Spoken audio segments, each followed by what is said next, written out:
We often talk about teeing up the R3 approach, and what that means is that we're creating some thought, generating some enthusiasm, and directing some effort when it comes to improving at this awesome and peculiar game of golf.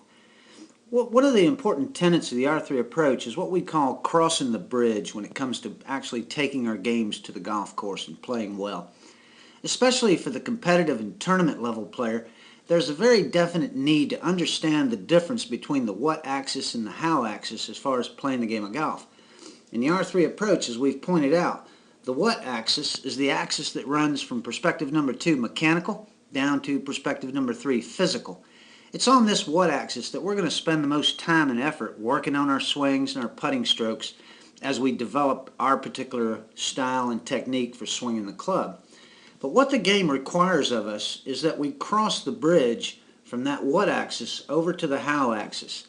In other words, there comes a time when we have to make sure that we're getting off of that what axis. In other words, we're not thinking about how we're swinging the club or how we're stroking the putter. We're not even thinking about results for that matter. When we effectively cross the bridge, what's taking place is that we're able to move from the physical perspective, number 3, over to the tactical perspective, which means that we're shifting our focus. We're beginning to use our mind to manage ourselves around the golf course in a fashion that's going to produce the best score that we can produce that day. Once we cross the bridge, get into the tactical perspective, it's then and only then that we're capable of moving back up that how axis in order to find ourselves playing in the zone or perspective number 1. That is, that we've prepared well enough in perspectives 2, 3, and 4 to actually access that zone when the time comes. Too often, and we know this to be the case, too often when we're on the golf course trying to play, especially in a competitive situation, we might hit a bad shot or two, and all of a sudden we're really back on that what axis, trying to figure out what's going on with our golf swing.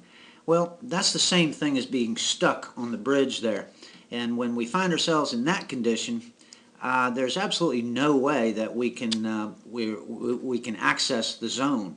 So when we talk about crossing the bridge, what we want folks to know is, as R3ers, what we will in fact know is that we're going to find ourselves over here on the how axis, managing ourselves around the golf course in such a way that we're going to produce the best possible score that day instead of the worst possible score.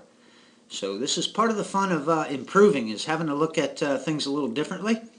This is another aspect of the blending puzzle that helps us to understand how the awesome and peculiar game of golf is actually played. And as I say, especially at the tournament, the competitive and tournament level, we have to become fluidly good at crossing that bridge over to that how axis.